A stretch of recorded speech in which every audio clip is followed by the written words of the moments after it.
to another edition, another week, the first weekend so far for the National Football League is in the works. So glad you could join me today on the program. My name is Dean Millard, and this is Ultimate Fantasy Sports Daily, where we give you the latest, greatest, most entertaining, and sometimes silly news of the fantasy world and more. We dive into much more than just fantasy, but our big focus is, of course, the fantasy world, and lots to unpack. Definitely not going to have time to get to everything today that happened over the weekend, but we'll try to unpack it all with a really fun guest list today. Rod Pedersen is joining us on the show. He, of course, of the Rod Pedersen Show.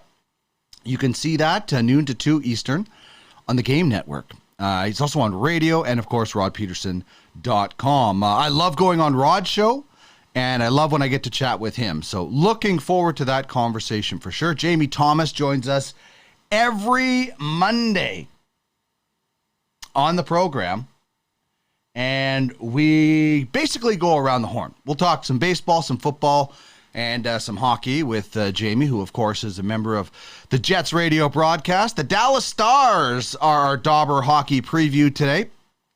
And we will get to Fantasy Thunderdome. All of that still to come on the program. But we start the show every day with our question of the day, and trying to keep it simple for everybody. Who was the biggest point producer for you in week one? And I hope you're not going to end up like me and having your biggest point producer on the bench. My biggest point producer ended up being Clyde Edwards-Helaire. Now, this is a touchdown-only league. He caught 2 touchdowns instead of running them in. Both worth the same, but he had 12 points. Ryan Tannehill passed 2 touchdowns on my bench. So every guy that scored a point, I had 3 guys score points for me. Jalen Hurts rushed in a touchdown. Mike Evans caught one from Tom Brady. And my kicker got 2 field goals. So I'm getting crushed. So my biggest point performer was on my bench. And that's not going to help.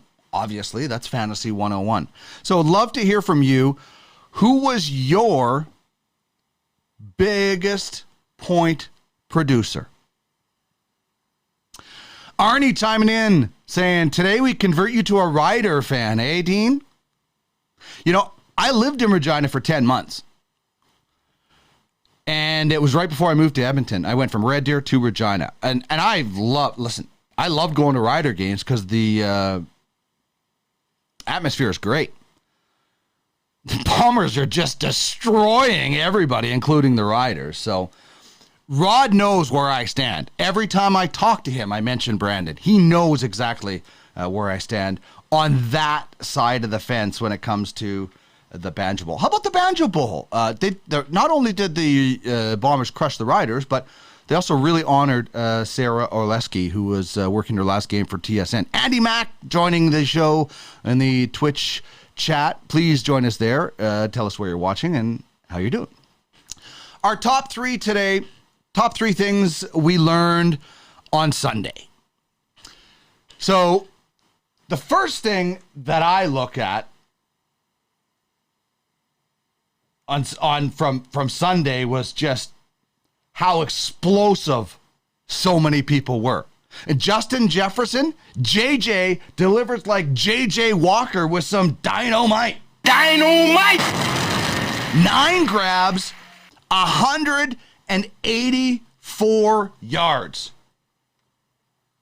Mr. Jefferson moving on up. That is massive, as if he wasn't already a number 1 caliber receiver. How about this day that he had? Okay, well, that's obviously not going to be playing. So we are having a little bit of a connection issue here today with some of the equipment. So I do apologize. We'll get back to the Jefferson video hopefully shortly. Carson Wentz off, the quarterback of the Commanders. He gets it done.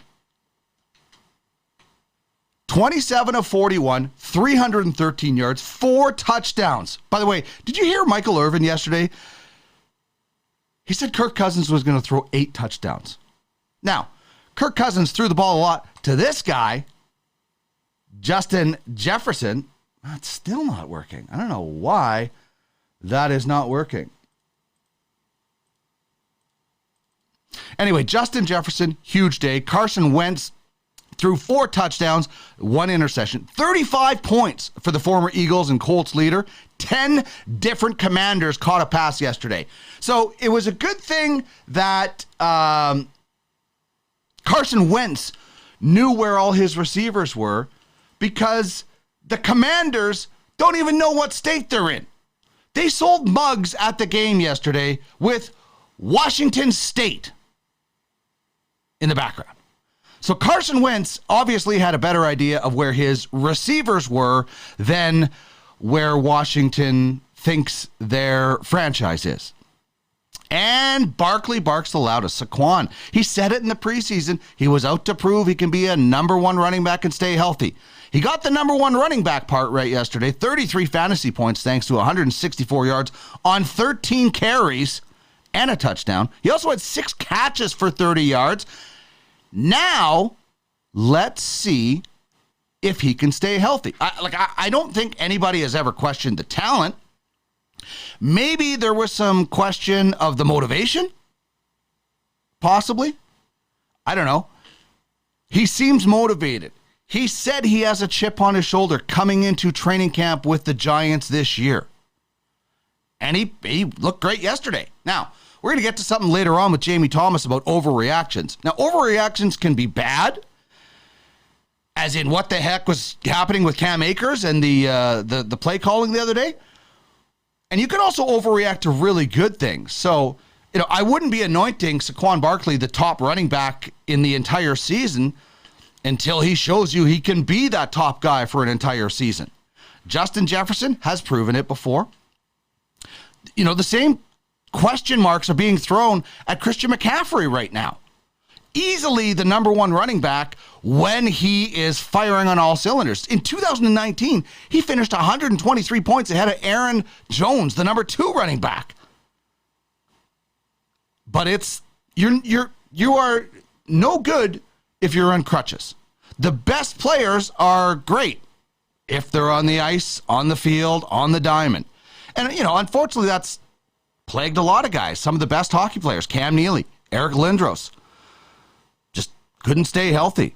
The list of running backs who look great is 20,000 miles long. In all sports, it happens to guys. And listen, I think being on the field and being healthy is part of that legacy of being a GOAT or a legendary player. I mean, Tom Brady is a GOAT because, he was won a lot, but he's played since the Stone Ages. So durability counts when you're talking about legacies. Now, if you are just so good that you couldn't ignore it, like I feel like a Lindros or Cam Neely. Barry Sanders didn't play that long, wasn't injured. He just was so great. There's a difference if you were that good in a short amount of time. Bobby Orr didn't have that long of a career in the grand scheme of things.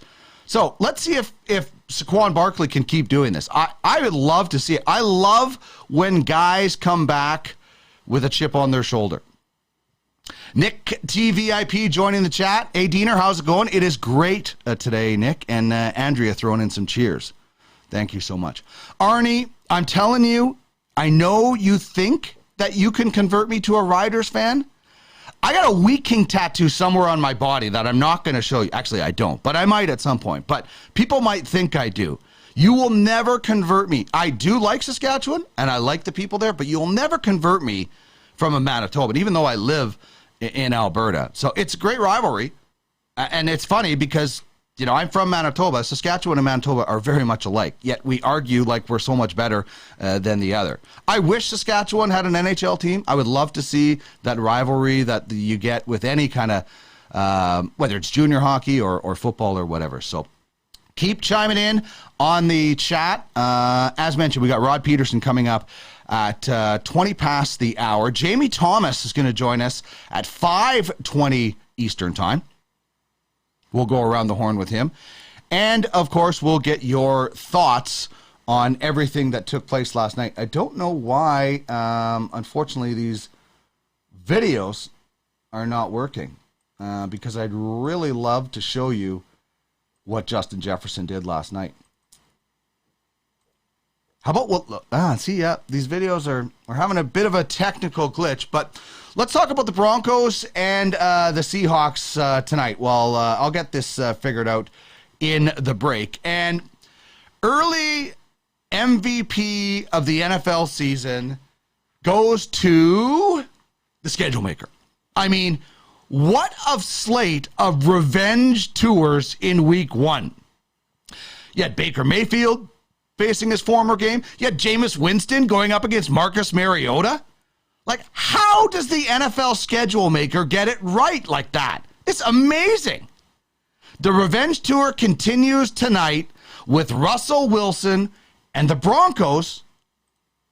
They're facing off against Seattle. Of course, that is Russell Wilson's former team.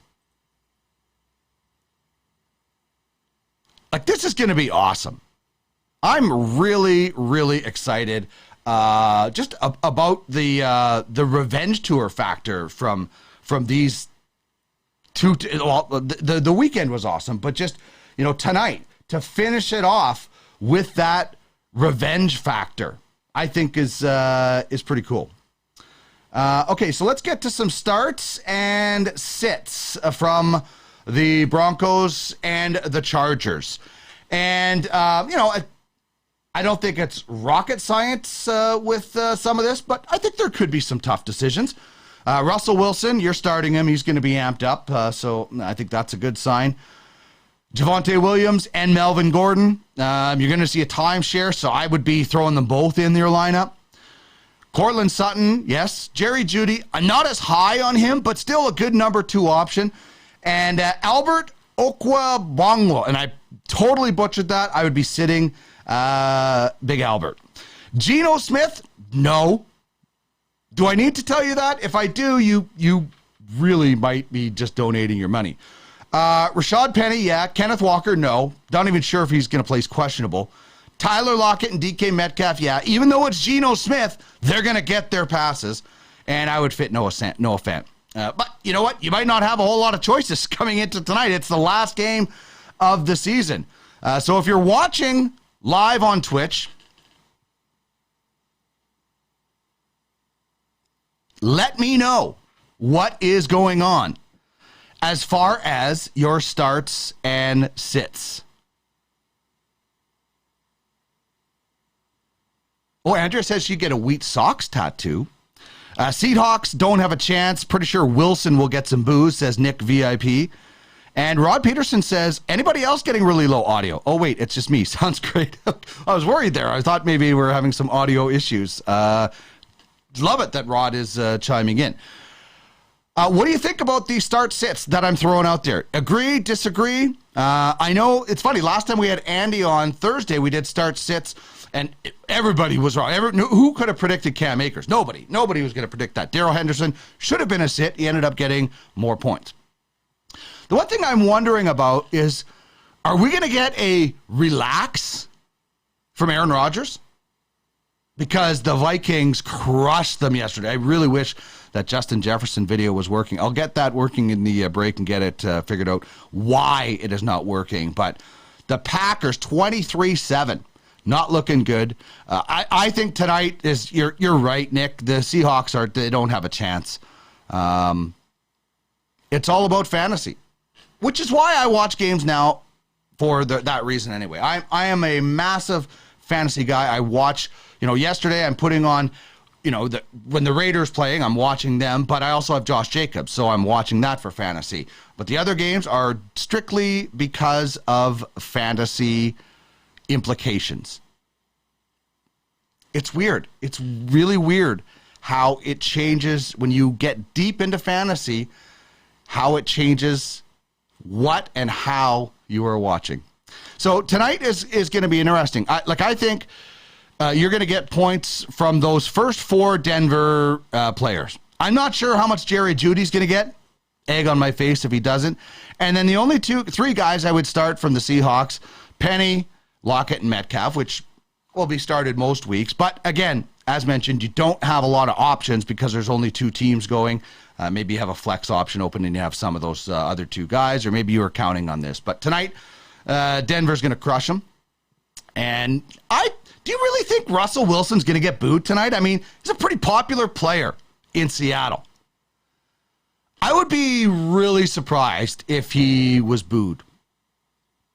Arnie says, as a small town Saskatchewan kid that grew up listening to 620 CKRM, you were the kind of soundtrack of the fall. Excited to hear you and Dean chat today. All right, Arnie, I'm excited for that as well. Okay, let's do this. We are going to get to... we already actually did that. So we're going to tuck out for a quick commercial break. I'm going to get things sorted out on this end with some of the tech issues. Get Rod all signed up, and we will come back, and we'll talk a little bit of everything with Rod Pedersen, the host of The Rod Pedersen Show. This is Ultimate Fantasy Sports Daily on the Ultimate Fantasy Sports Network. We are back in just a couple of seconds.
Alrighty, continuing on with this Monday edition of Ultimate Fantasy Sports Daily. People are really excited about Rod Pedersen joining the show. Andrew says, welcome, Rod. Keep up the great work, says Nick. Larry Fisher, great to have you here, Rod. Echoing Arnie's comments, missing the games in the grain truck was always better with you on the radio. For the Riders and Rod Phillips for the Oilers. A great time of the year on the prairie. Maybe I'll have to talk to Rod about when he would go like football and hockey when he was doing the Pats. Arnie says, if Pete Carroll had one wish, what would he use it on? Winning the first game against Russell Wilson, or go back in time and just hand the ball to beast mode? Oh, Andrea, the birthday girl, hasn't pointed it out, but I think Dean has a nice new haircut for Rod's appearance. I'm just combing my hair now. That's what I'm doing. I'm getting into grooming and trying to look presentable. That's what you have to do when you're normally just doing a podcast. You just don't really care, or you're doing radio. All right, we're going to bring him in right now. He is the host of the Rod Pedersen Show. You can hear that Monday to Friday, 10 a.m. to noon Mountain Time on the Game Network, on radio in the States as well, as I recently heard. Rod Pedersen, last time I saw you, we were in a freezing cold rink. How are you today? Oh, well, not freezing cold, Dino. Good to see you, buddy. Really good to see you. I love what you got going on here, dude. Oh, thanks, man. It's been a lot of fun, and this is just the home office, and just like what I did is I saw what you guys were doing. such a great program and a great setup that you guys have there in Regina. And I thought, wow, that's really awesome. I use the same program that you guys do, and it's kind of proof that, a lot of people can do some really great, I think, production without having to, work for a TV station or a radio station anymore. It's just a lot of flexibility nowadays. I've spent the last 20 minutes trying to get logged back into Twitch. I was very excited to see that you're on Twitch, and I watch a lot of things on Twitch. Primarily, first was Bubba the Love Sponge, but then Fan Control Football, because obviously you're familiar with it, right? There's a lot of guys that springboarded their football career, even to the NFL, from Fan Control Football, and I was watching on Twitch, but it's been since then that I've logged in. My password, you know how that all goes, right? Exactly. So yeah. I'd like to watch myself on Twitch. I've never been on Twitch. I think today's kind of cool. Thanks for having me. No problem. It's very easy. It's funny. Twitch used to be all about gaming, and now they have the NFL Thursday night rights for football, and they're getting more into shows like this. So it's really really exciting, and just another avenue. And obviously, you guys have expanded as well. The news that you're on the radio now in the States. There's a lot of places where people can find you. Obviously, rodpedersen.com. But before we get into everything, where can everybody find your show? Well, Game Plus TV every day for your Alberta viewers. That's Telus Optic Cable. So I think it's channel 924 in Alberta and BC. So television there, YouTube Live daily, and then WQEE Radio in Atlanta.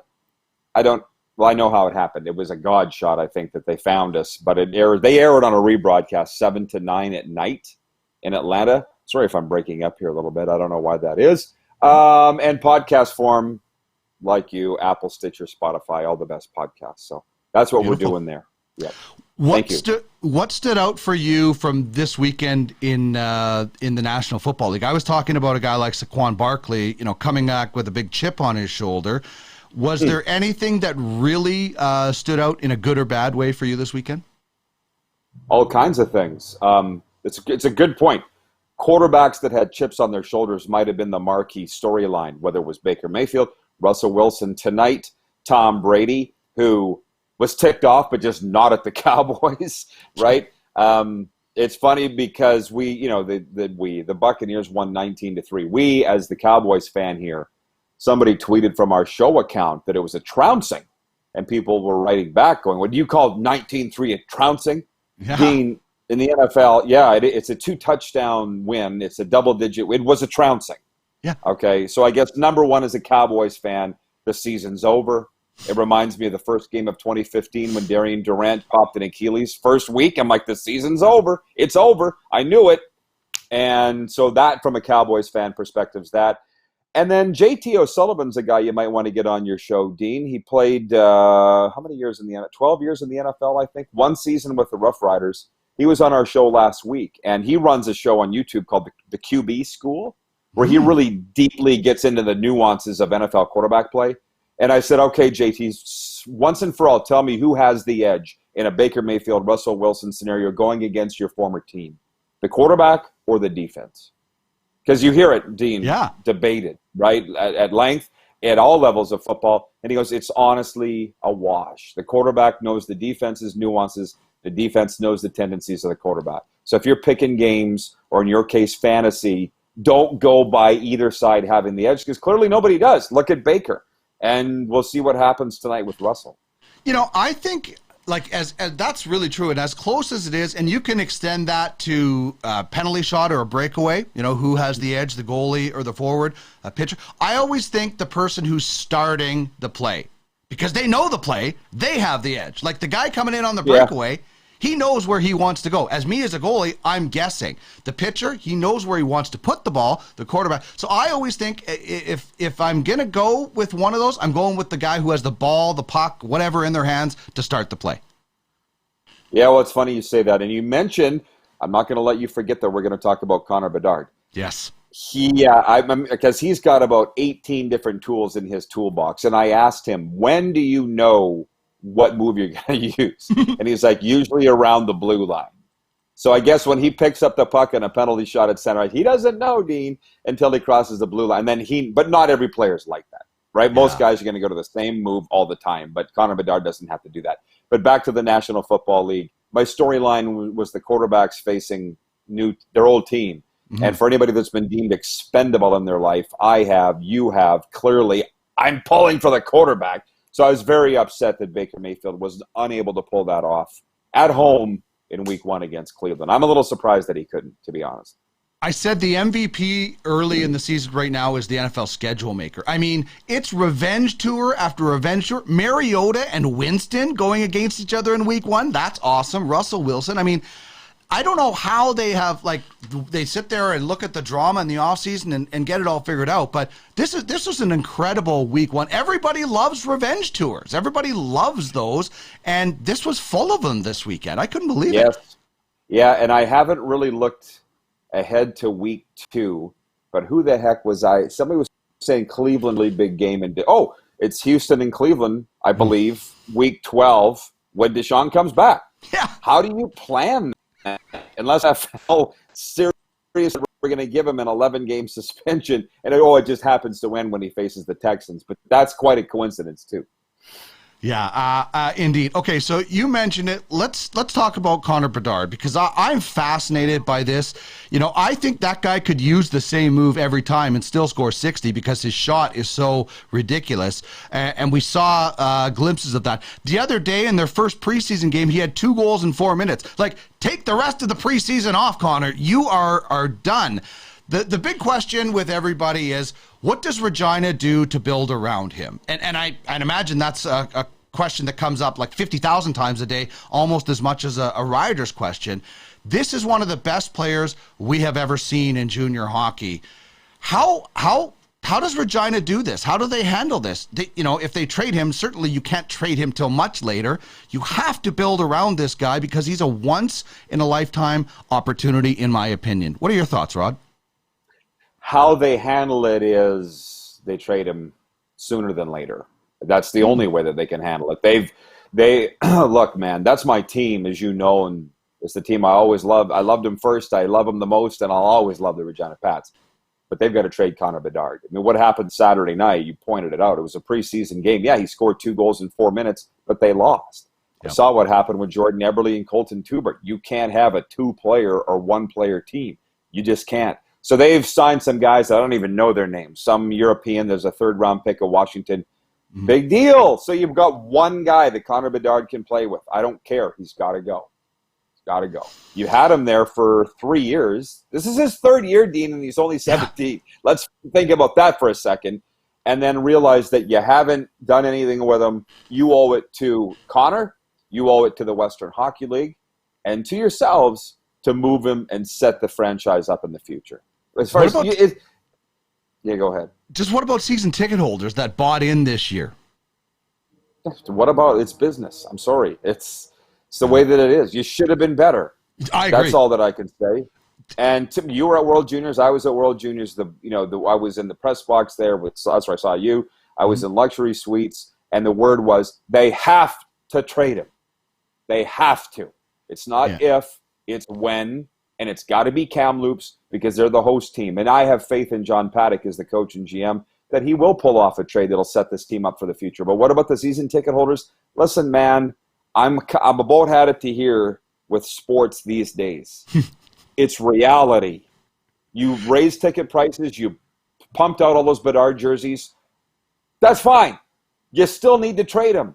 So all I'm saying to Regina is go buy tickets, go watch him now so that you can one day say, I watched him when. But he's got to go. Yeah, and, it's weird.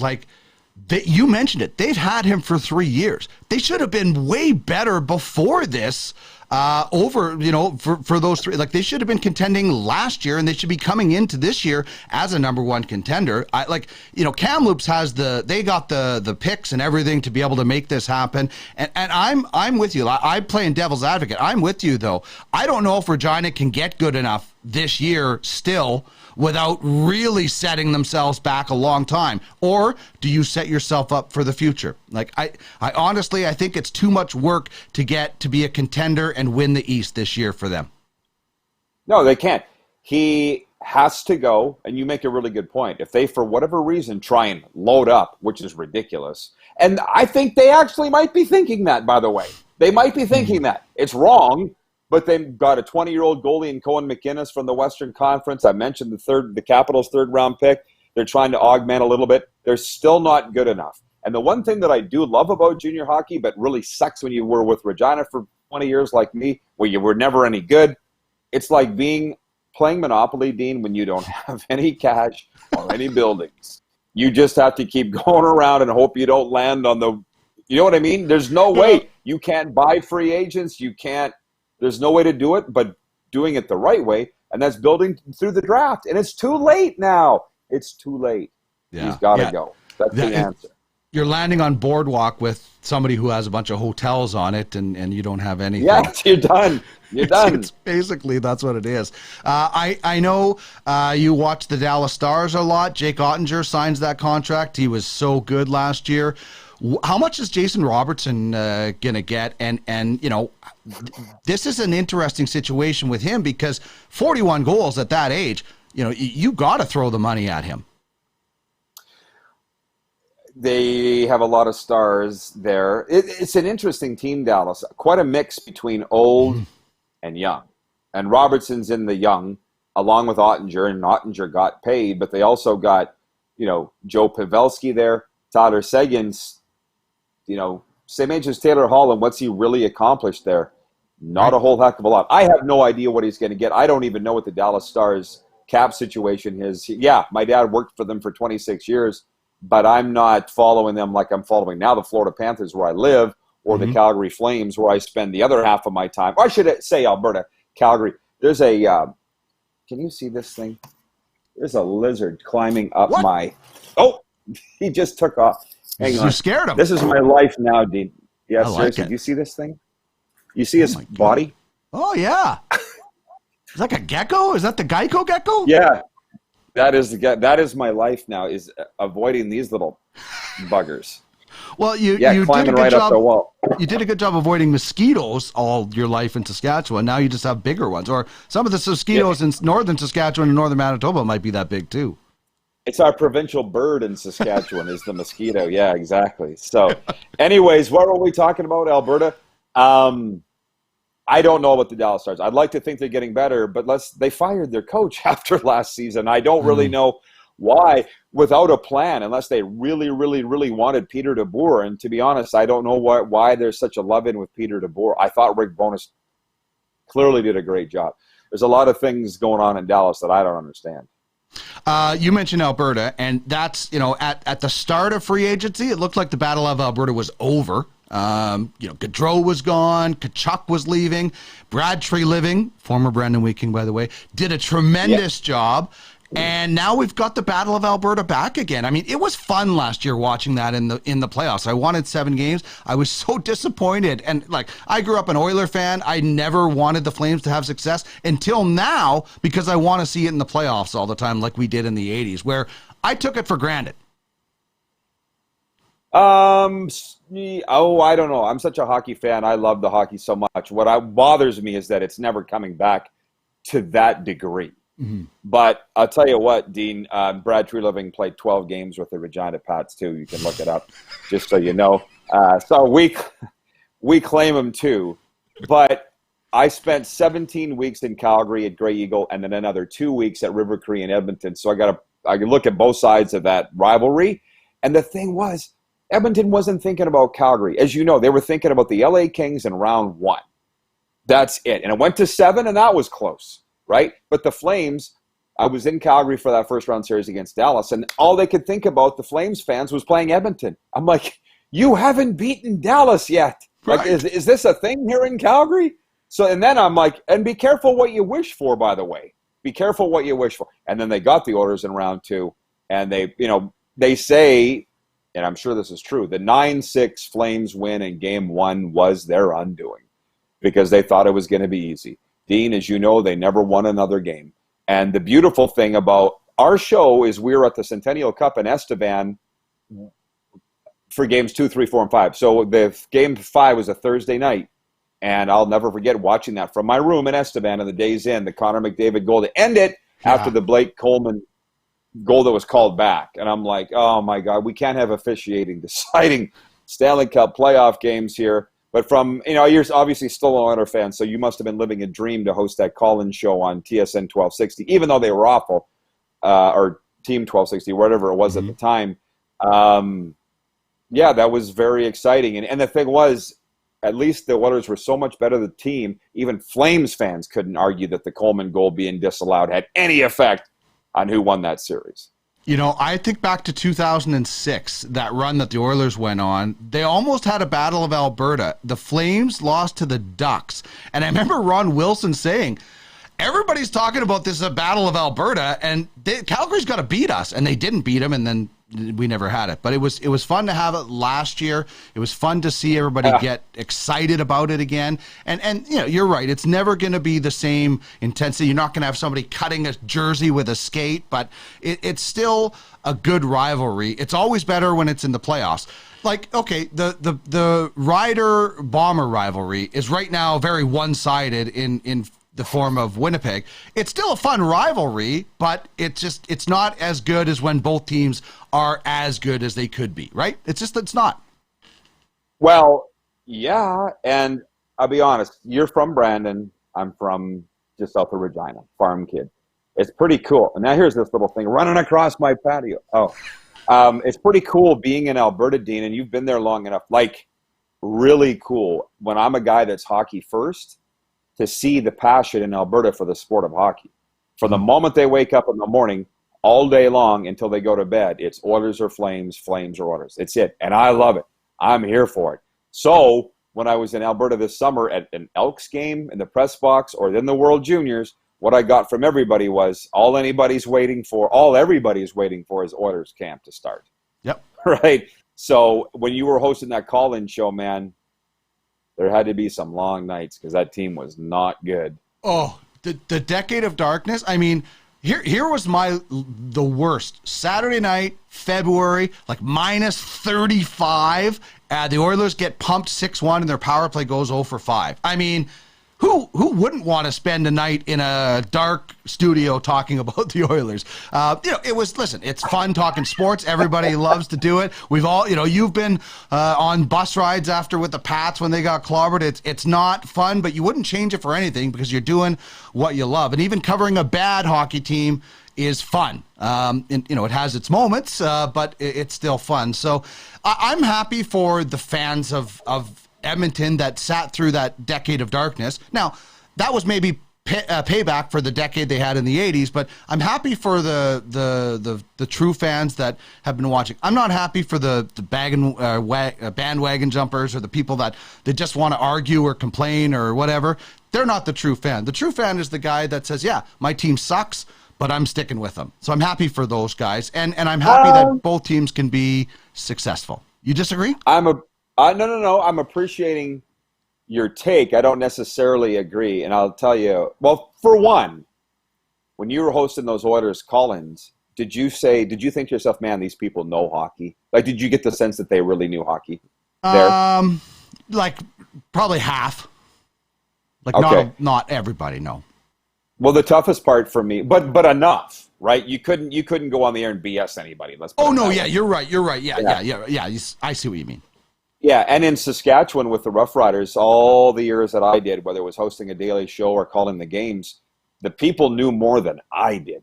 Yeah. And that was very difficult. That's why I have absolutely zero designs on going back to football in any way, and I probably won't go back to hockey play-by-play either, but it was stressful. Because I'm sitting here hosting this show, and the listeners know more than I do about what's going on the field. Do you know what I mean? Like that. That's stressful, dude. So, to the fans, I'm very happy for the fans too, because they're good people, and the people of Alberta really embraced me. And there was touch and go whether they were going to or not, and then it just I don't know what, the dam broke, and away we went. And I've really enjoyed my time there. So I'm coming back up October 15th for a while, and just for the start of NHL season, it's going to be awesome. I don't know in South Florida by then. I'm pretty sure nobody's going to care. Like, I'm going to be at Panthers training camp here and get to as many preseason games as I can. But how Matthew Tkachuk stacks up ain't exactly front page news, Dean, if you know what I mean. Yeah, not when the Dolphins are beating the Patriots, that's for sure. And everybody else. Yeah, I think they're going to. Well, maybe. We'll see. Yeah.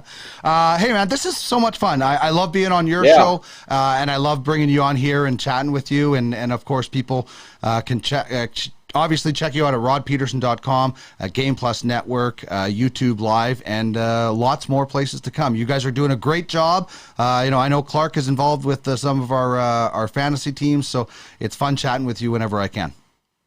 Well, listen, man, I appreciate you having me on. I was excited when I saw that you were on Twitch. I'm like, well, that's easy to find. So keep her going, Dino, and anything you need from me, let's do it again, because I enjoy these chats with you. Beautiful. Have fun. Say hi to the Geico Gecko. I will. I'll shoot him if I can. Good night. Yeah. There's Rod Pedersen. Arnie says, I was about to say, Dean, you're about to say 15% or more. There we go. We got to care about him, says Arnie. Pipeline had him as a scout for multiple years. I'd like to see them together for at least a month. He's talking about Suzdalev, the Russian that the Pats picked up. Larry says, South Florida, nicely done, Rod. I was going to say it looks pretty tropical in the prairies today. Exactly. I love talking with Rod. I loved my time. He's selling himself short when he said people knew more, because I would go to football practice with him and Carm Carteri, who was the color man then, and just pick their brain, because I didn't know football nearly as well. I'm definitely a hockey guy. And I remember the first time I had to do football play-by-play for junior. I was scared. I was watching all kinds of different games to make sure I had the terminology. So it's freaky when it's not your comfort zone. So for Rod to say that, I do think he's selling himself very short. A very, very knowledgeable guy and great at hockey play-by-play as well. All right, we're going to duck out for a short break.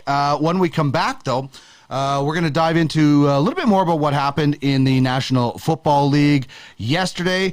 Still, we will get to our top shelf fantasy performers, Fantasy Thunderdome. We'll preview the Dallas Stars. And Jamie Thomas from Jets TV is still to come on the program. This is Ultimate Fantasy Sports Network. We're back in a second.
Just before 5 p.m. Eastern on wicked Monday afternoon. Man, that was a fun conversation that we just had with Rod Pedersen. Of course, of the Rod Pedersen Show. You can hear that Monday to Friday, as we mentioned, on the Game Plus Network, YouTube Live, and some, that's awesome that they're on the radio in southern United States. So that is what was just happened. Sorry, I'm just loading something up. Okay, this is Ultimate Fantasy Sports Daily. Oh, Rod says, can't rewind on this. We will be putting this up. It'll be on Twitch, on our channel, and we'll be putting it up on our YouTube. Arnie says, great job, as always.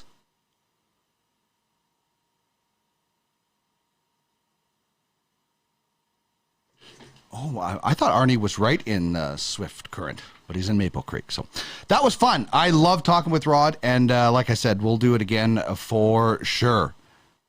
Nick VIP says he's on Vancouver Island. There we go. Nice place as well, like South Florida. Okay, so we're going to get to Fantasy Thunderdome right now. And this is how it works. We're going to throw two players at you, and you are going to tell us who you're going to take. This is for this season only. Let's get to it now. Welcome to another edition of Thunderdome! You be cocky and arrogant, even when you're getting beat. Two men enter, one man leaves. Prediction? Yes, prediction. Pain. And right now, I've got two men. It's serious. All right, it is indeed serious. Fantasy Thunderdome today. Running backs in the NFL. I'm going to give you two choices. You're going to tell me who you're going to take. So here's what we're going with today. Austin Eckler, who a lot of people think is a running back number one, or Jonathan Taylor, who a lot of other people think is a running back number one. So for these two guys, if you're presented one, who would you take and why? Eckler was not good this weekend. Taylor was great. But is that what you're basing it on, one game? Be some serious overreactions later on with Jamie Thomas if that's the case. Taylor, Eckler, rest of their career. Nick VIP says Taylor for sure. So chime in on Fantasy Thunderdome. Who would you take? Austin Eckler or Jonathan Taylor? Taylor was the number one guy this year. He was RB1. What would you do if I threw Christian McCaffrey into the mix? That would be interesting. I think he for sure is when healthy. As I talked about that before, that is a big factor. So, Jonathan Taylor, Austin Eckler, Fantasy Thunderdome, two players enter, one leaves. You decide. You can have your say in the Twitch chat here. All right, let's get back to some of the big news. We were kind of rolling through it a little bit. We talked about a little bit about the Broncos-Seahawks matchup, but what I thought was obviously the big story yesterday, and that was obviously the Dak digit discomfort. The broken thumb versus the Bucks last night. There it is. Rod said it. They're done. Jerry Jones said after the game he'll be out weeks. He had surgery today. I don't actually know if there's been an update. I'll just do a quick search here to see if there's been any update. I know I read that the surgery had taken place, but then there would be waiting for an update on the thumb.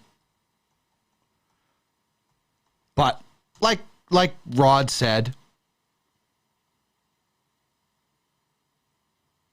it's not going to be enough. Their season is over. So Ian Rappaport saying Dak Prescott having surgery, this was 4 hours ago, to stabilize his thumb. Following surgery, a definitive timetable will be available. Well, it doesn't matter. The timetable of their season is over. So much for that prediction Michael Irving made that the Cowboys were going to run the table. I guess the 72 Dolphins are safe. Cooper Rush, likely the guy will keep the Cowboys from going 0-4 or 0-5 by the time Dak comes back. They've got the Bengals, Giants, Commanders, Rams, and Eagles as a schedule. Sorry. 0-6 probably. They're better with Dak than Rush, obviously, but they were ordinary last night. I mean, they scored 3 points. 134 yards and a pick, 4 fantasy points from Dak Prescott.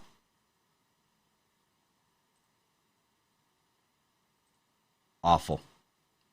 And obviously the injury is a huge factor, but it wasn't the whole time. Brady was not great either, but he was better. He had a touchdown to Mike Evans, and he had 12 points. By the way, Mike Evans was the top producer in the Bucs-Cowboys snooze fest. 18 points thanks to 5 catches, 71 yards, and a touchdown. Leonard Fournette had a 15-point fantasy outing thanks to 127 yards and 21 carries.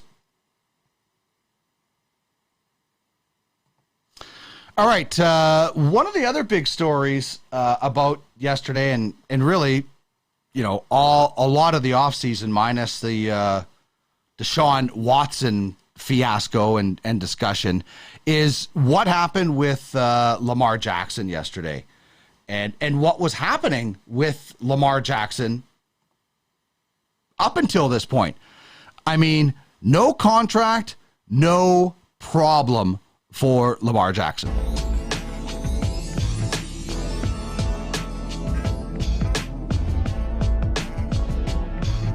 He was so good. That 55-yarder, to all the people that think Lamar Jackson can't throw the deep ball, he showed it last night. 17 of 20, 212 yards, 3 passing TDs. He did have the pick. 25 fantasy points, including that incredible pass to Rashad Bateman. 455 yards. Now, reportedly, Lamar Jackson has declined a 5-year deal worth $250 million. That is a lot of cake that he is turning down. But this is why. Well short of the top 5 quarterbacks when it comes to guaranteed money. Only $133 million of guaranteed money. Deshaun Watson, $230 million guaranteed. Kyler Murray, $189.5 million. Russell Wilson, $165 million. Look how old Russell Wilson is. Aaron Rodgers got $150 million. 0.7, and Josh Allen, $150 million. By the way, Lamar Jackson is making just over $23 million this year, which is a lot of money, but not when compared to that. Yesterday, he did all the things that all of those guys on that top 5 list do. Like, it's simply ridiculous what is going on with Lamar Jackson and the Ravens.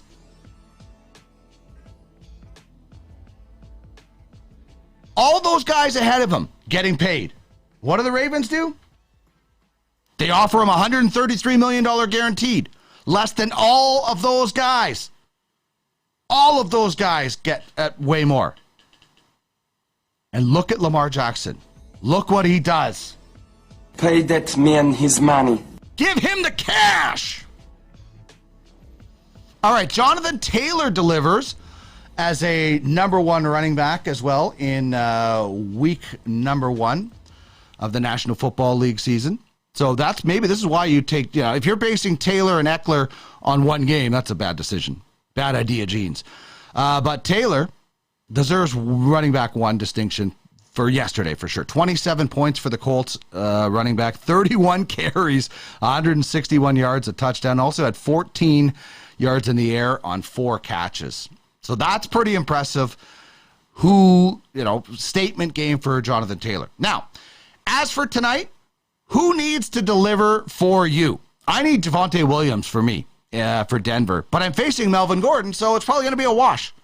I'm not going to win anyway. But who needs to deliver for you between the Broncos and the Seahawks? Nick VIP says more like Christian McInjury. Yeah, he has been hurt. And that's, like I said, part of the reason you need to be on the field. Larry says, if Andy Mack is in the house, he'd take Eckler, big fantasy guy who helped launch our college football league in Vegas. Very cool to have Eckler following all things UFFS. And he's got his own Twitch channel as well. See, this is the thing. So Lamar Jackson is great. And it was against the Jets, though, says Nick. Let's not get too high on Lamar yet. And I'm a fan, LOL. Lamar really needs an agent. He does need an agent, but the team was put in front of him. He shredded them. That's what he's supposed to do. So I think you should get excited. If he's not doing that against the other teams, then yeah, you have obviously reason to be concerned. But Lamar Jackson needs to get paid. Pay that man his money. Give him the guaranteed money. How does Deshaun Watson get $230 million guaranteed with all that garbage hanging all over him? And $100 million less for Lamar Jackson? It doesn't pass the test. Child, please.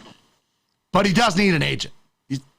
Still, I don't blame him for... Look, any of us would take that money. But when you look at those 5 guys ahead of him, I think Lamar should be, at the very least, at the bottom of those guys. At the very least. Darren Waller hires an agent. Drew Rosenhaus gets paid.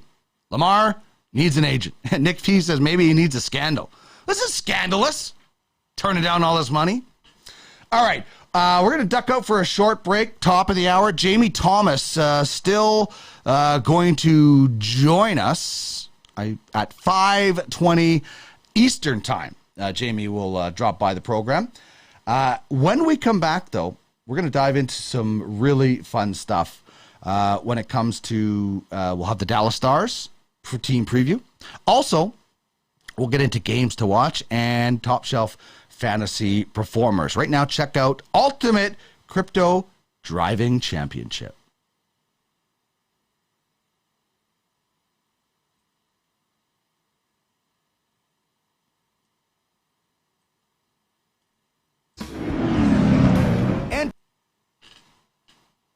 Get yourselves ready to race at great heights to become the global sim racing champion. Create your crypto livery. Enter with the best designs. Enter to win prizes. Outrace your competition. Winning is all that matters. Watch the other racers in your rear view mirror.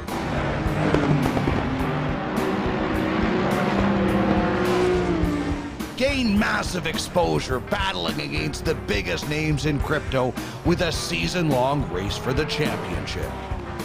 Bring glory to your token. Drive like a champion, win it all. Be first or last. If you're not rubbing, you're not racing. Get behind the wheel and drive for your project.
All right, apologize for the extended break there. Had to get a couple of things fixed up technically. And I am not a technical genius. I am a technical moron when it comes to that stuff. So, Facepalm Circus giving a thumbs up that maybe Lamar Jackson needs a scandal.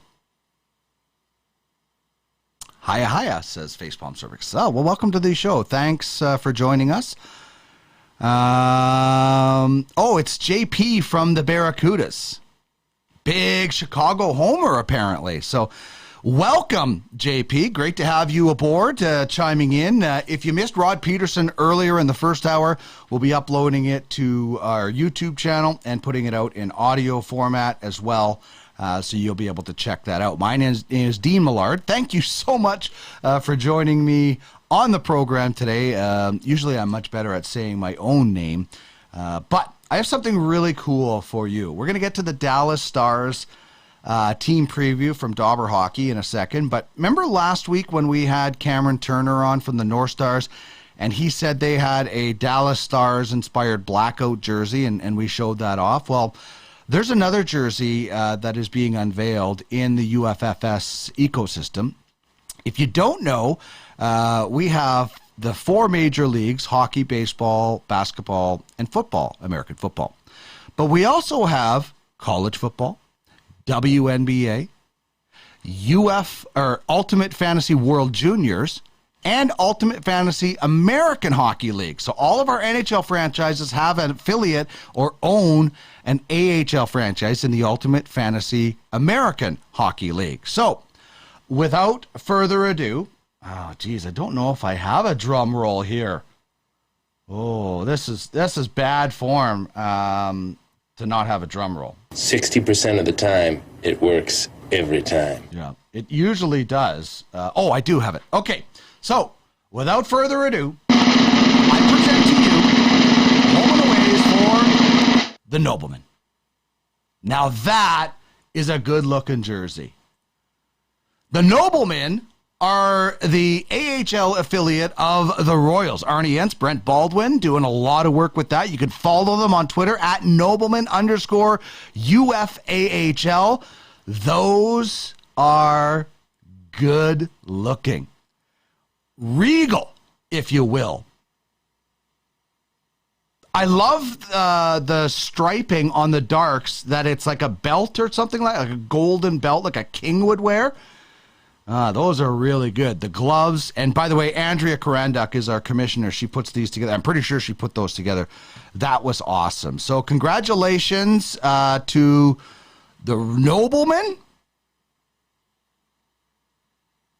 Maria says, those are nice. Facepalm Circus, sick. And Tony says, looking good.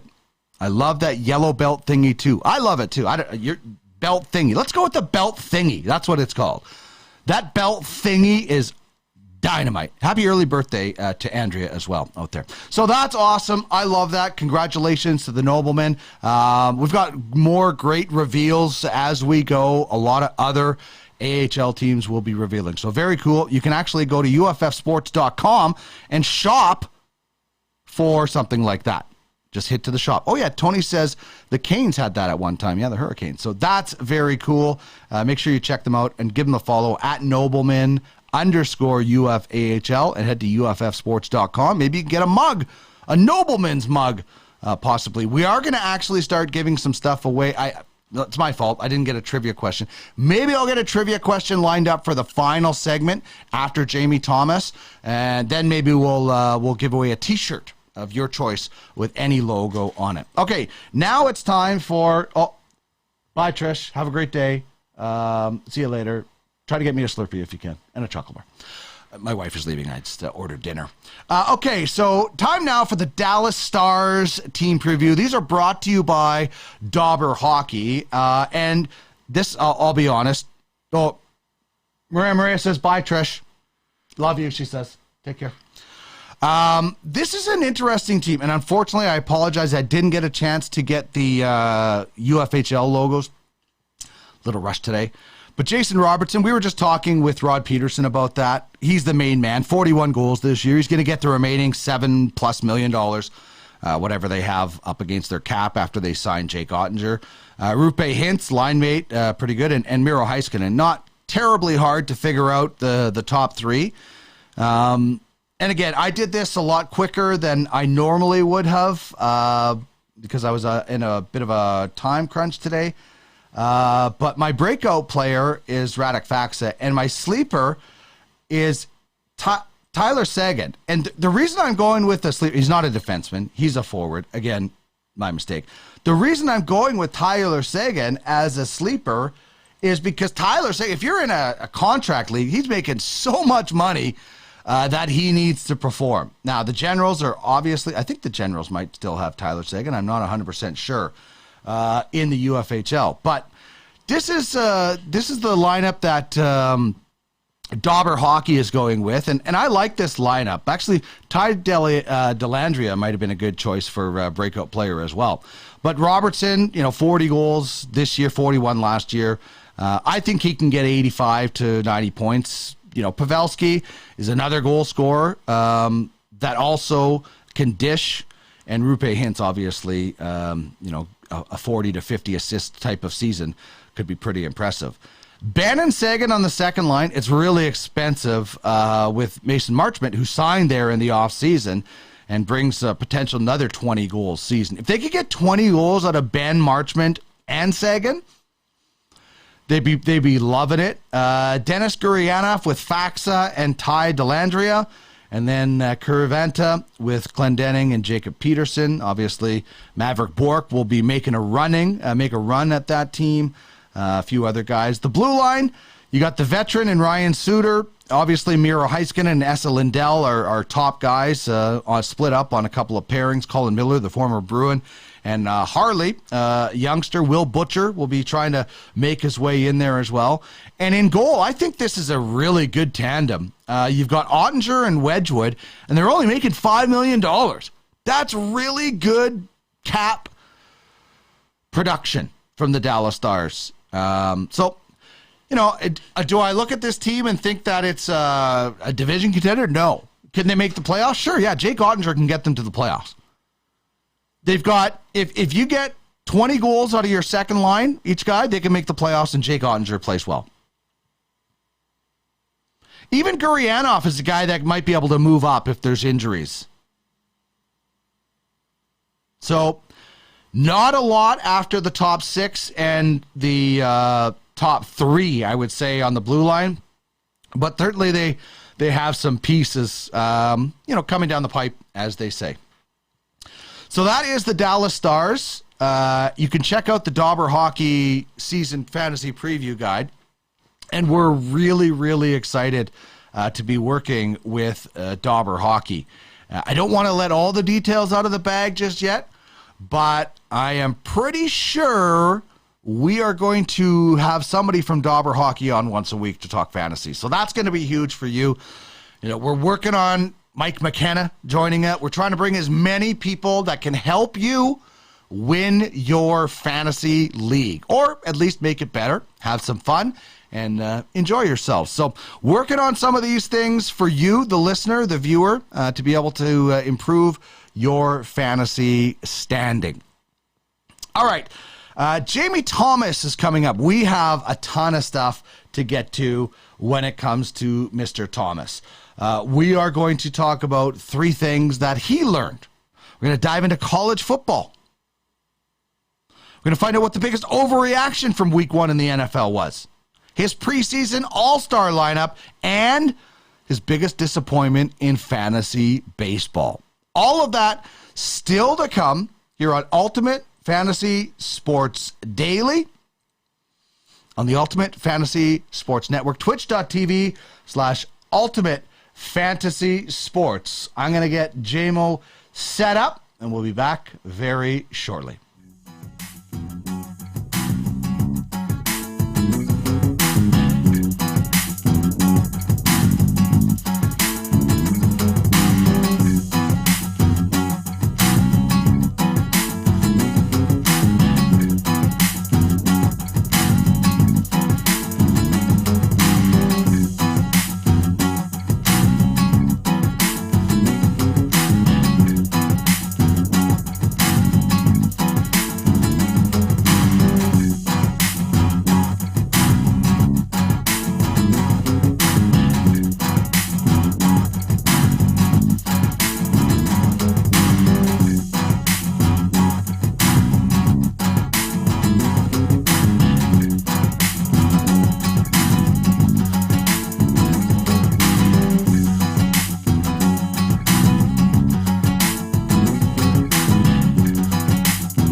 righty, just after 5:20 p.m. Eastern Time. My name is Dean Millard. This is Ultimate Fantasy Sports Daily on the twitch.tv/Ultimate Fantasy Sports Network. Really glad to have you aboard. We've had some fun times so far on the show today. Rod Pedersen joined us earlier. That'll be uploaded to YouTube a little bit later on. We played a little fantasy Thunderdome. We did our Dallas Stars preview through Dobber Hockey. And now we're going to go around the horn with my good friend and yours. You know him, you love him, Mr. Jamie Thomas. How are you, buddy? I'm good. How are you, man? I am awesome. I had a chat with Rod Pedersen today, and I love talking with Rod because he doesn't pull any punches. If he disagrees with you, he will tell you right away, and it's awesome. And he's obviously a legend. We both spent some time in Saskatchewan where Rod could run for mayor if he wanted to. Uh-huh. Oh, like I think we probably vote for him right now. Like that's the easiest decision on the ballot. So if Rod is going to run for In Rod We Trust. That's right. Just the easiest way to go. So in that department. So it's always interesting to talk to Rod Pedersen. I love going on a show. And the one thing with Rod's show now, Dean, I'm sure you've noticed this, you never know where he's going to be. Right. Like, 1 second he's Florida. Every time I look behind, there's some type of greenery, and I don't know if he's in Serbia. I don't know if he's in Miami. I don't know. You just never know where he is. So I'm glad to see that you had him on your show because, of course, does a great job in all aspects. And he'll say whatever comes to his mind. So I still hold back. I still pull my punches a little bit. But Rod does not do any of those types of things. Well, and the funny thing is, he was in South Florida today, and there was like lizards crawling everywhere. So it was like a Richard Attenborough was with him or whatever, doing some.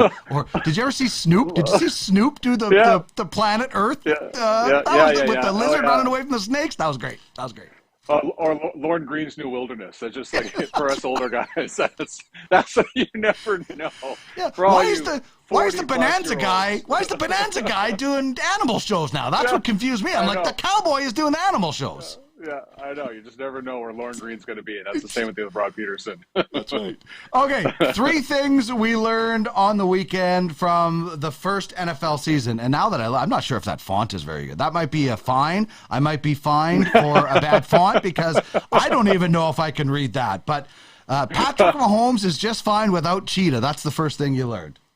Yeah, and we kind of talked about this beforehand, right? I don't think – I know it's Arizona. I understand the opponent and everything like that, but there's any type of conversation that Patrick Mahomes is not one of the best quarterbacks, if not the best quarterback in the NFL right now. It's still, I know fantasy-wise there's some argument because of the running part of the game, but man, like he just torched Arizona, and it's just like whoever he has out there, Juju Smith-Schuster, he just finds a way. And then of course Travis Kelce is his obviously dump-off guy too, so that'll never change. So Patrick Mahomes will go on to live without Tyreek Hill, but the Miami Dolphins are just thrilled to have Tyreek Hill at the same time. So it was, I wasn't surprised, but it's almost like something that just told the world he's going to be fine without the Cheetah. Yeah. The same cannot be said for the Cowboys and Dak Prescott, who, Rod said it. He said they're done. Do you think the Cowboys have any chance at surviving without Dak? I know eventually we're going to talk about overreactions, but I just, how can you? Cooper, there are a lot of teams in the NFL, and this will happen in fantasy football, you just don't address your backup quarterback position. And Cooper Rush was pulled off the practice roster before this game even started. So depth is not one of the strengths for the Dallas Cowboys at receiver, offensive line, and at quarterback. And all those are coming to a head already after week 1. And I know it is only week 1, but to lose Dak Prescott in that first game of the year on Sunday Night Football, Tampa Bay's got a great defense, but they're not that good. But that guy is leading the Dallas Cowboys. And it's hard not to laugh because Cooper Rush is going to absolutely destroy so many fantasy values on the Dallas Cowboys. I know Dalton Schultz, the tight end, will get lots of, that's a security blanket. CeeDee Lamb's going to get a lot of targets. But man, you're dropping Ezekiel Elliott from RB1 to like a flex starter maybe some weeks, and Tony Pollard, like I'm not even looking at him right now. So So from a fantasy perspective, they're still okay, but who's rushing out to get Cooper Rush right now on the waiver wire outside of guys in our league in the UFAFL because they have to fill because it's only 32 teams. You have one quarterback, so that's the only way that happens. But the Cowboys, man, it's only week one. There's long way to go here, but I just don't like their chances, and I'm sure lots of fans are already talking about looking at the 2023 NFL draft, which is a doozy, by the way, but we're going to get into that way down the road, just not right now. But the Cowboys are indeed in big trouble. That is not an overreaction by any stretch of the imagination. Yeah, it's not. They are done. And the Steelers O-line is still bad. I believe that's what it says. This font is so terrible, I can't even read it. It's like trying to read my own writing. I really apologize for this, but the Steelers O-line, which is worse, the Steelers O-line or that font? No, listen, I could see it, and the best part is it's on my iPhone, so it's just if that tells me something because my screen is smaller than yours, I'm sure, but it is that font is something else. I like the white out exterior, so it like, brings out the blue. So I think you chose the right font, buddy. Okay, and good. The Steelers' offensive line. I know Najee Harris got hurt yesterday. Jalen Warren came in, took up most of the carries, but. Not like if it wasn't for that receiving touchdown, Najee Harris would have had under 10-point fantasy points yesterday. And listen, it was an opening week disaster for me in our touchdown only league because I got Cam Akers. I don't even know if he touched the field in the first quarter or even the second quarter. And then you see Najee Harris get a receiving touchdown, but that is all tied into Najee Harris had so many touches last year, and that's why he had so much fantasy value because they gave him the ball over and over and over again. I know that they might do that with Jalen Warren if there's any missed time here for Najee Harris, but that offensive line is atrocious. So it's not going to make things very easy for them. So the Steelers, Mitch Trubisky, whoever they throw back in there, they are going to struggle the way they did yesterday.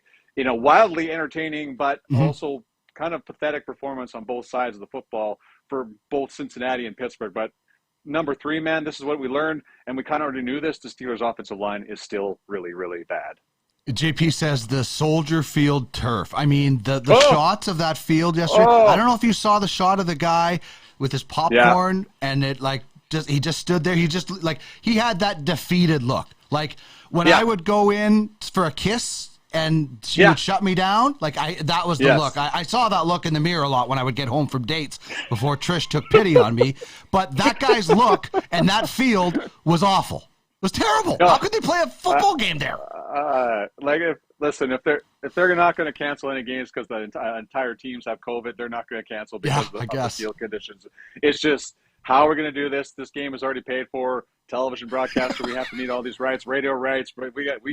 That business keeps going, and we all, you see all the complaints on social media. How are they playing this game? Like, why are you even asking this question? Because the answer is we will always play, and it's like almost like the Bad News Bears. Let them play. That's what the NFL does every single day of their life. Just let them play.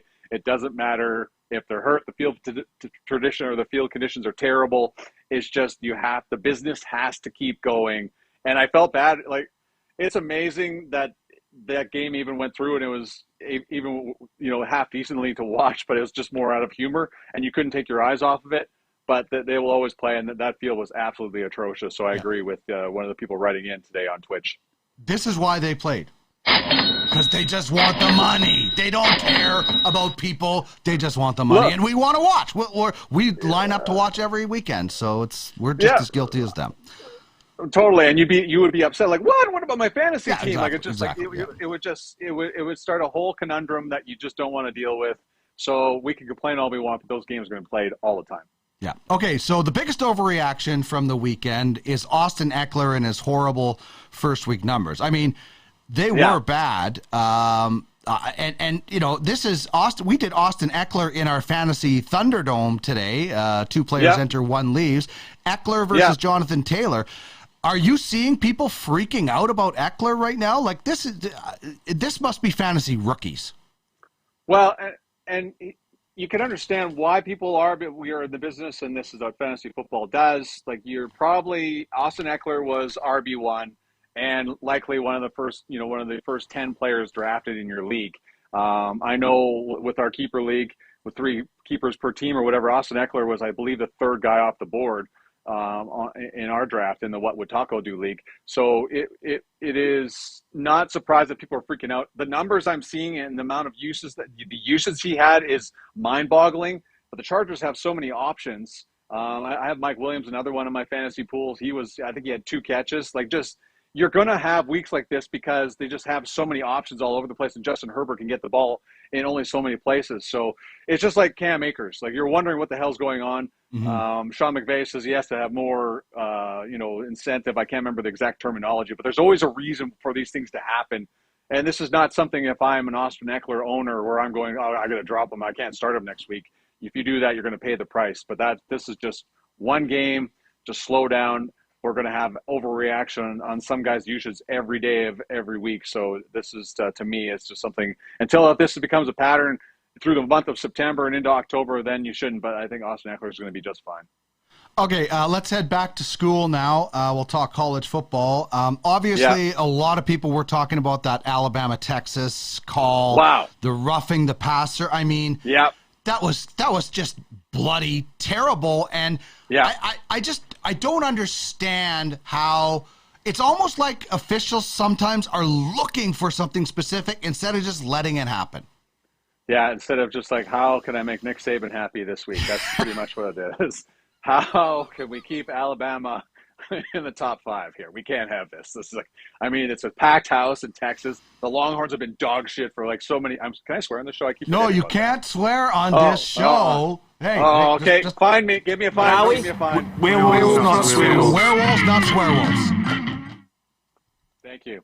I feel like I'm in my house. My son is becoming really bad at swearing right now at 14. It's just like language. So thank you. It's better to ask for forgiveness beg for forgiveness than ask for permission. Right. I almost got it backed up there. Anyways, dog crap. So that call was terrible, and it would have been a fantastic. Like, Quinn Ewers gets hurt. He was lighting up the Alabama defense. Like, Alabama could not protect the quarterback. There was. All of a sudden, all these issues that you never thought Alabama had were starting to pop up on Saturday. And then Matthew McConaughey's there, and it's just like a great day. And like, it just seemed prime for it. That's what we just talked about. Like, for those of you that hate Alabama, Saturday was that perfect day where you're like, this is why we hate Alabama, because these types of calls always go for them. And that is why, that's what made college sports so great. Texas was this close to getting it done. So it was. For them to lose that way must be hard, but that's something that a Texas Longhorn program that has been so bad for so long can build off of, and they have a lot of things to be proud of that effort against Alabama, and I'm sure this might springboard them into something special in 2022. The thing of it is it screws somebody in fantasy, and that's the most important thing. Is somebody in the ultimate college fantasy football league might have got screwed by a bad call, and listen, that happens. How many times? Like you go back a couple of years to the Saints and the Vikings. But it sucks when there's a bad call. There's enough about fantasy that's out of your hands. And then the refereeing does that and ruins what could have been a terrific story. It's too bad. But there was another excellent story. Appalachian State strutting again. And we just talked about them last week in a joking reference, and they do it again. Yeah, like what was 63-61? I can't remember the score against North Carolina. It was like a fantastic football game. Had a crazy end to it and everything like that. But for them to beat Texas A&M, like just this. See, again, we're always looking for why is college football so great? So it's not only the tailgating and the crowds, the play. It's all kids in the stand outside of a small select few people that have been season ticket holders for decades. But man, that's what makes college football so great. That part of it, the noise, pageantry, halftime show, the bands, there's just so many reasons. But just for Appalachian State to do what they did, beating Texas A&M, and Texas A&M just dropped. Like, it was a massive drop off in the rankings, the AP top 25. So, but you should fall that far when you lose to a team like Appalachian State. But this is what a great beginning part of the story, and another thing that they can build off of, and just a fantastic ride to start the year for them. I'm trying to think of a smaller program, team, or anything that has had 2 massive upsets like that. You might have to go to like a tennis upset or something. Like, remember Michael Chang upset Ivan Lendl like so many years ago. It's just kind of crazy that this school has done this twice. Now, forget about Anthony Richardson. Pay attention to Kentucky. What are you talking about here? Oh, well, that's my fault because remember I was just pumping the tires of Anthony Richardson. Oh, man, he's moving up the top. He's going to be a first-round quarterback. Look at this. This guy's so talented. But Kentucky, they said, shut up. So they absolutely blanketed like Florida's Anthony Richardson. Kentucky is a real deal right now. Will Levis is a great quarterback. They have a lot of special things going on in Kentucky. So it just the SEC, while it may have been not as a great day for Texas A&M, but man, Kentucky's right in there, and they are a legit team to be reckoned with here in 2022. So do respect Anthony Richardson. You have a long way to go, my friend, but you have a lot of weapons to be successful, but just not on week number 2 in college football. Yeah, Kentucky more of a basketball school historically, and nice to see that the football team. Yeah, that's good. Yeah, they're really starting to turn the corner there. So it's another great part of the season. Sorry, my dog is wobbling the desk here. I apologize for that. Hey, that's okay. That's okay. We like dogs, and just make sure he doesn't eat a pound of ground beef. Raw off the counter. We're still trying to get that out of Indy's gut. So if people don't know, Jamie and I live together. My wife took out a pound of, or not my wife then, but my girlfriend then took out a pound of ground beef, left it on the counter. She was going to do some chili. Came home, and Jamie's dog ate all of it, like every single morsel. No chili whatsoever. So I don't know. Iron. That's when you learn a lot about how much dogs can eat without dying. So it's just like if you and I ate a pound of meat like that, we'd be dead. Yeah, the raw, dog still especially kept raw. Going. Yeah, exactly. Totally dead. So that day was a disappointing day, but the biggest disappointment in fantasy baseball. I mean, you and I are big Dodger fans. We just watched the Dodgers annihilate the Padres, who are their number 2 team in the division. I'm not saying I'm not worried about the Padres. If they could certainly get it rolling, but the biggest disappointment in fantasy baseball this year for you comes from the Padres. Yeah, it's Fernando Tatis. I don't think if I mean, you can look around and, some pitchers underachieved this year. Clayton Kershaw could not stay healthy. We still love him to death, and I will never, ever dish on this program or in front of anybody Clayton Edward Kershaw. But you cannot tell me how many people are not upset with Fernando Tatis, like just off-season idiocy, hurting yourself, getting wrist surgery. We don't know how that's going to affect a power hitter with a wrist injury like that, how the long-term effects of that, and then he gets the 80-game suspension. So there is one team in our Great White North Baseball League that was hoping to ride that train into the playoffs this year, but Glen Lawn Tigers Love Pepper are not going into the playoffs in our league this year because Fernando Tatis, along with many other fantasy teams this year, are still very upset with Fernando Tatis's lack of insight in the offseason and the inability to get on the field and stay on there thanks to a suspension. Yeah, and like he didn't get surgery when he was supposed to, and then this is a 23-year-old guy who is uber talented, but as much just talent signed a huge as contract. Here's his talent and here's his maturity level. They don't match up, and until they do, and it'll click. I think it'll click. I hope it'll click. Some guys it doesn't, but it's got to click at some point, and it's got to match the maturity and the talent come together, and he can be one of the best players in the game. But you're right. He has probably derailed more seasons this year than anybody. Including the San Diego Padres. Like they'll get into the playoffs probably, but man, this is like with him and Juan Soto, like it would just be terrifying for Machado, any team. So it is just, it's just gross how much talent they have there. Still would lose the Dodgers, but they would make it interesting anyways. All right, finally, let's get to our preseason all-star lineup. Now, I gave you like rules and specific homework with this. So you had to make a lineup, and you had to use every division. So every division had to be accounted for in this one. So tell us the reasonings why you went with these guys.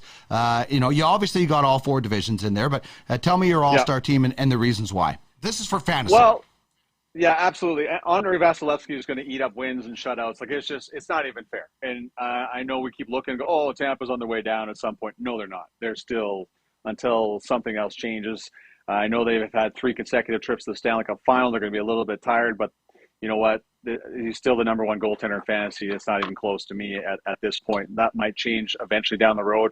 But for wins and shutouts and save percentage, et cetera, Andrei Vasilevsky is always going to be there. One of the hardest names to remember how to spell, period, right now. I'm thankful with for the auto spell on my Yeah, on my IY. So it's so grateful for Autospell on my iPhone for that reason. Defense, like Cale Makar, you're an idiot, and you can't look anywhere else. The problem is, I still think that Roman Yossi is better, but you made me go outside the division, so I went with Adam Fox as the next best choice.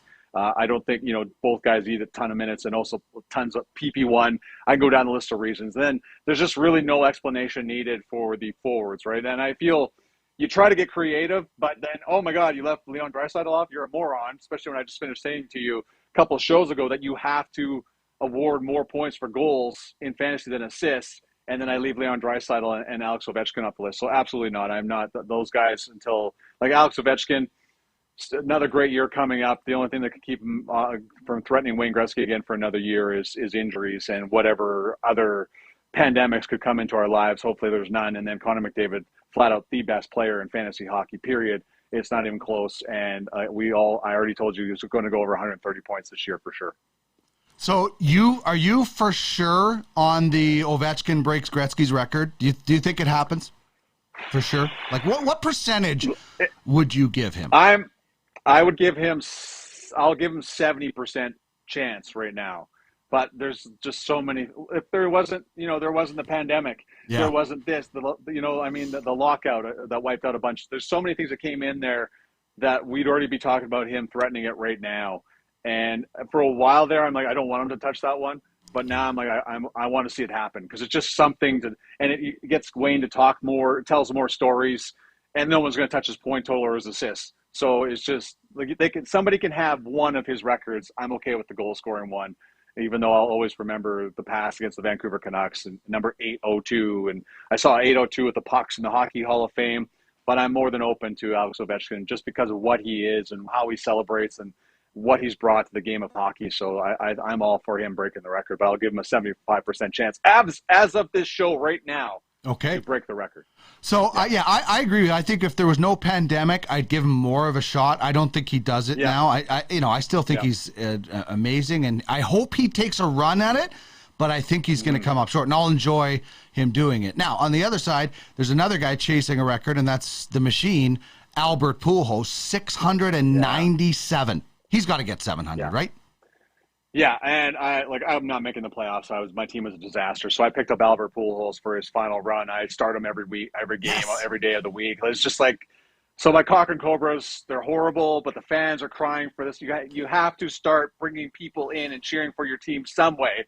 So most teams either change the jersey, retire someone's jersey, or do something to get people to pay attention to your team. I'm bringing Albert Pujols for the final stretch drive here in my bye week to try and get the first overall pick in our rookie draft. So I love it. We are desperate in the Cochrane Rodeo grounds to get people to come to the games. So that's what we're doing. Albert Pujols, first base, every game. That would be legendary, though, if Pujols helped you get the first overall pick. That would be awesome. Yeah. Yeah, I know. It's a great story to tell your kids. They're like, wow, does my dad do anything but fantasy? All right, my man. This is always fun. One of my highlights of the week. Great job lining up guests for me. I appreciate it, and enjoy the rest of week number 1 tonight. This is going to be a slugfest, but it'll be fun for fantasy owners. Are you going to Penticton yet? You made the decision? I don't think we are. We were trying to. I don't think we can get the flight worked out properly. So I was hoping to come to watch in your hotel room. I'd like to leave. Trish would love that. Can you leave this for this? Can you just put this in the guy's room for me? It's raw ground beef. He'll totally get it. He'll totally understand. Just put it under the room. Covers. He'll like it. On front of the TV. Underneath the pillow. I'm definitely not coming now. I'm definitely not coming now. Okay, buddy. Thanks as usual, man. We'll talk soon. See you, buddy. Bye. See, it's not fair. He gets to hang up. I'm still laughing. Like, it's not fair because I have to compose myself. So we had fun.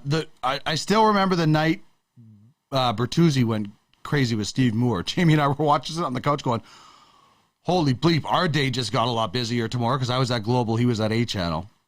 Best thing is we would phone each other on the weekends and be like, hey, what are you covering? I gotta go. I don't have enough stuff. I gotta go find something. So we would tell each other what we were doing. Our bosses probably didn't like it, but that's okay. He's my boss now. It's good. executive director of our Twitch, and of course, the man behind Jets Radio. He's the color analyst on Jets Radio broadcasts.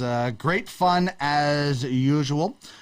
When we return, we'll be back very shortly. We're going to wrap things up and take a look back at some starts and sits heading into tonight's contest. This is Ultimate Fantasy Sports Daily on twitch.tv/Ultimate Fantasy Sports. We're back in a second.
Alrighty, final segment of the show.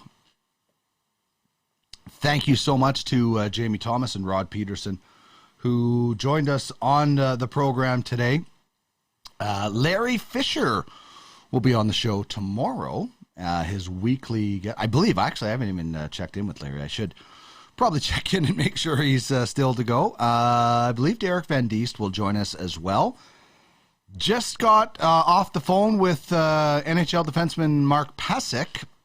He's going to probably join us on Wednesday, I'm thinking. See if that day works out for him. So that will be very exciting. Thursday, of course, Andy Mack joins us to get you ready for the Thursday nighter. So lots of cool things to come on the program as we roll along and expand. If there's somebody you'd like to see on the show, please send us a note. Would love to try to accommodate that, depending on, obviously, who it is. This is how you can get in touch with us. At UFFS Network on Twitter, at UFF Sports, UFF Sports Official on Instagram. The website is uffsports.com, and if you'd like to send us an email, it's info@uffsports.com. Question of the day today, what was your biggest point producer in week one? Love to hear that. Oh, Larry says, I am good to go for tomorrow. So that's awesome. Thank you, Larry. That is great. I'm glad you were good to. I didn't even reach out yet. So Larry and I are going to have some fun on the show as we get into the season and have some good competition. So I'm glad he'll be on the show tomorrow. Mark Pasick, as mentioned, on Wednesday. Who was your biggest fantasy point producer in week number 1? As I mentioned, Clyde Edwards-Hilaire in a touchdown-only league was on the bench, so that did not help. As for Sunday learning in the NFL, Justin Jefferson delivered in a huge, massive way. Justin Jefferson was spectacular yesterday. Like J.J. Walker, little dynamite, 9 grabs, 184 yards, 2 trips to the end zone, 64 yards was his longest.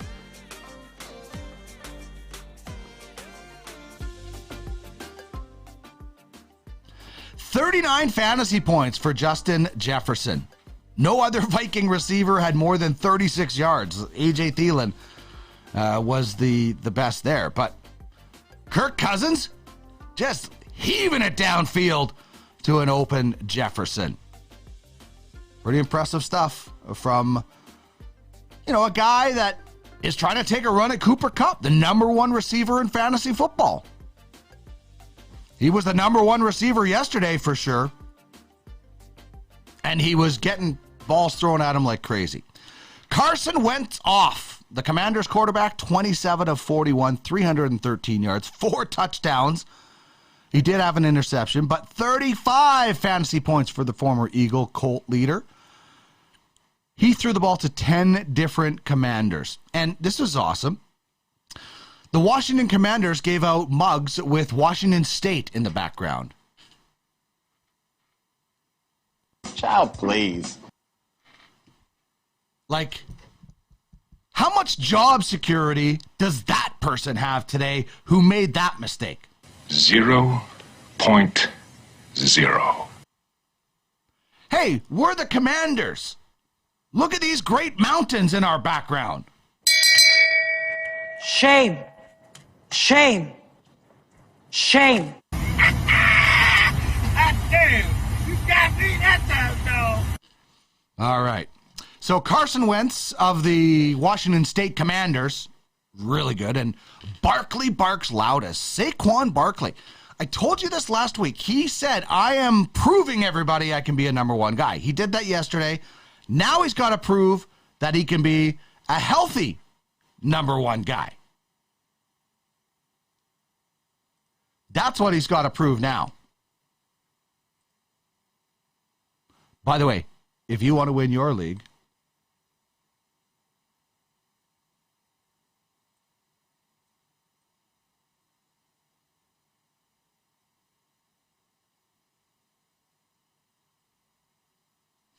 we can help you out.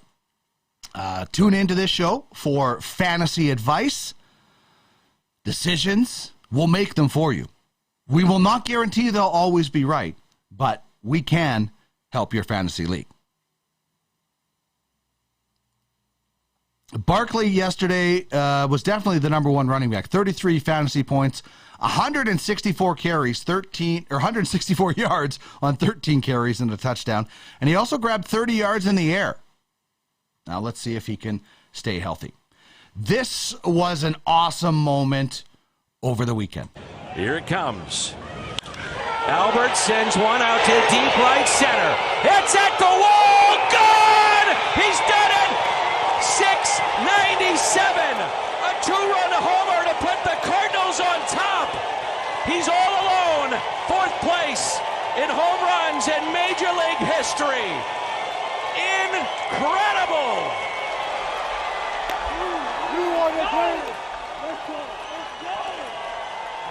My favorite part is here. Him and Yaddy.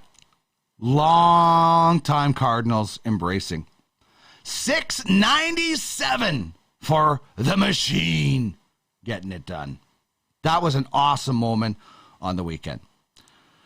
Larry says, I like Jamie's bold prediction giving Ovechkin a 70% shot at breaking Gretzky's goal record. I'm bullish on that too, but wouldn't give him more than a 50-50 odds. I don't think he's going to do it. I want to see him make a run. I don't think he's going to do it. Unfortunately. I don't think it's going to happen. Facepalm Circus, Devontae Adams, half PPR, then Jamar Chase and Michael Pittman. Really? I have no qualms with the Devontae Adams. I think, the Raiders didn't show it yesterday, but I have them winning that division.